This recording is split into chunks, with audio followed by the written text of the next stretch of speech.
नमस्कार, मेरे YouTube channel पे आपका स्वागत है। आइए आज बात करें कि मार्केटिंग करने वाली कंपनियों के लिए डेटा प्राइवेसी कितनी इम्पोर्टेंट है और मार्केटिंग करने वाली कंपनियों से अपना डेटा बचाना कितना इम्पोर्टेंट है। पहले बात करते हैं डेटा प्राइवेसी क्या है। डेटा प्राइवेसी मेरा राइट है, मैं चूज़ करूँगा मैं अपनी कौन सी इन्फॉर्मेशन किसके साथ शेयर करना चाहता हूँ, क्यों शेयर करना चाहता हूँ, क्या करवाना चाहता हूँ उससे कि मैं अपनी इन्फॉर्मेशन उसको दूँ, और क्या वो काम कराने के लिए मेरी वो इन्फॉर्मेशन वो किसी और के साथ शेयर कर सकता है। अगर कर सकता है तो किसके साथ, कितनी, और क्या इस पूरे के पूरे चेन में मेरी रजामंदी है, क्या मैं खुद दे रहा हूँ अपनी इन्फॉर्मेशन या क्या मैं खुद अलाउ कर रहा हूँ।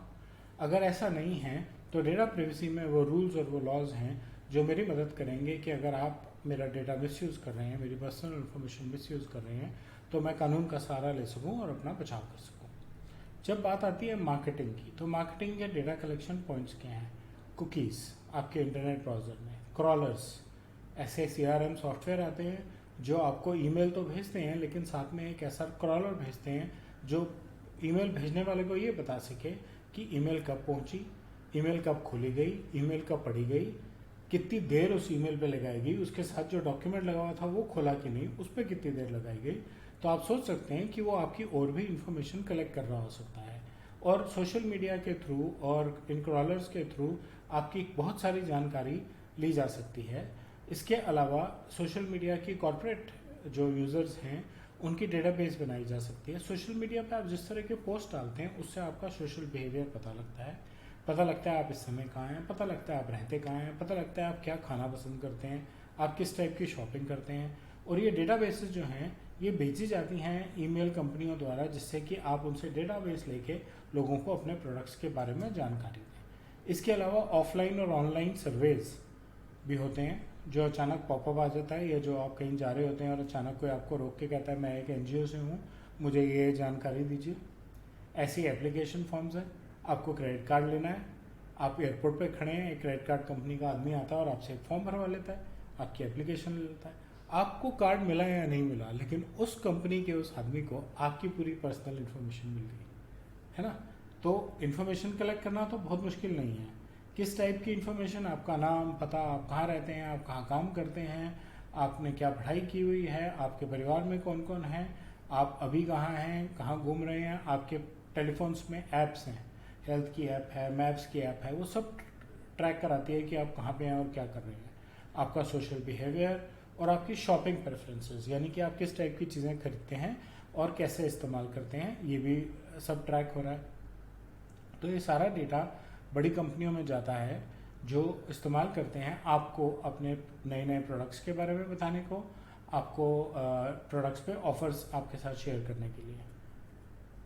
कैसे मिसयूज़ हो सकता है डेटा अगर ये गलत हाथों में लग जाए। आपके फ़ोन नंबर पे आपको ऐसे फ़ोन आ सकते हैं जो आप नहीं रिसीव करना चाहते, गलत किस्म के भी हो सकते हैं।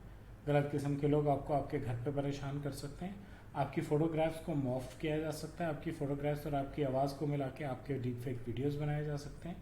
आपका हेल्थ रिकॉर्ड से आपको मार्केटिंग भी की जा सकती है और आपकी बीमारी के बारे में गलत जानकारी भी फैलाई जा सकती है ना। आपको मार्केटिंग की जा सकती है कि अच्छा आपको ये बीमारी है, आप मेरे अस्पताल आइए, अच्छा आपको ये बीमारी है, आप मेरी क्लिनिक पे आइए, मैं इसका ट्रीटमेंट करता हूँ ऑल्टरनेट थेरेपी से, मान लीजिए एक्यूपेंचर से या आयुर्वेद से। आपकी एम्प्लॉयमेंट डिटेल से आपके एम्प्लॉयर को आपके बारे में गलत इन्फॉर्मेशन दी जा सकती है। आपकी जो रेपुटेशन है उस पर इम्पैक्ट आ सकता है। ठीक है, तो इस तरह से आपकी इन्फॉर्मेशन मिसयूज़ हो सकती है। मेरे चैनल पे आपको 2 वीडियोस मिलेंगे, एक जिसमें एक स्टैंड अलोन आदमी की इन्फॉर्मेशन मिसयूज़ पे क्या क्या इम्पैक्ट पड़ सकते हैं, और एक बिजनेस को उसके थ्रू इन्फॉर्मेशन मिसयूज़ होने पे क्या क्या इम्पैक्ट पड़ सकते हैं। आप अपना समय निकाल के उन्हें देखिए। मार्केटिंग के केस में मार्केटर के लिए क्या क्या इंपॉर्टेंट है कि वो ध्यान रख सके, क्योंकि अगर किसी कंपनी के थ्रू आपकी इन्फॉर्मेशन लीक होती है तो उस कंपनी की रेपुटेशन ख़राब होती है, आप उसके साथ काम नहीं करना चाहेंगे। हो सकता है आप उस पर एक लीगल केस डाल दें कि मैंने आपको इस काम से जानकारी दी थी और आपने इसका गलत इस्तेमाल किया है ना। तो सबसे पहली बात जो डेटा प्राइवेसी की बहुत इंपॉर्टेंट प्रिंसिपल है कि आप डेटा मिनिमाइज करें। आप कम से कम डेटा कलेक्ट करें, आप सिर्फ वो डेटा कलेक्ट करें जो आपको ज़रूरी है कलेक्ट करने के लिए। दूसरा, आपने डेटा क्यों कलेक्ट किया, उसका एग्जैक्ट पर्पस क्या था। क्या आपने जिसका डेटा लिया है उससे कंसेंट लिया है कि हम उसका डेटा ले रहे हैं और कैसे इस्तेमाल करने वाले हैं? क्या हमने उसको सिक्योर तरीके से संभाल के रखा है? पासवर्ड, मल्टी फैक्टर ऑथेंटिकेशन, ये सारी चीज़ें हैं जिससे कि हमारा डेटा एक जगह पे ऐसे पड़ा हुआ है कि वो वहाँ से लीक ना हो सके।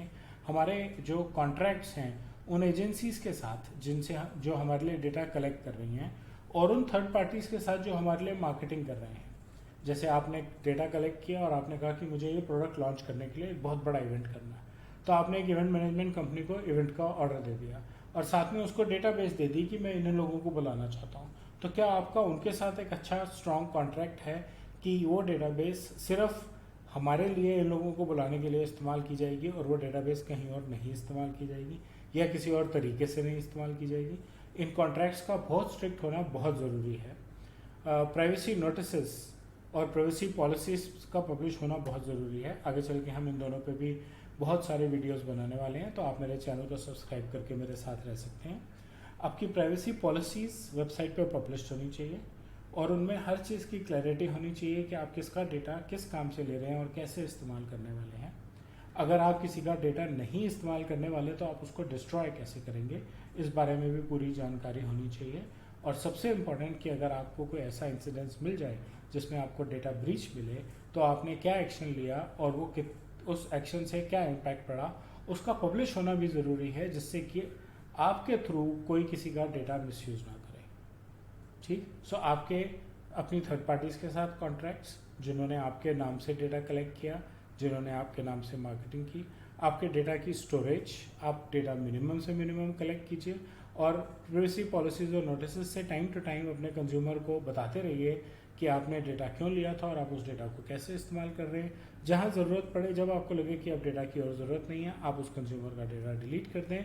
और फिर भी अगर आपको कोई ब्रीच मिले तो आप स्ट्रांग एक्शन लें और उस एक्शन को भी पब्लिसाइज करें, जिससे कि लोगों का आप पे विश्वास बढ़े कि आपको अगर गलती मिलती है तो आप उस पर एक्शन लेते हैं।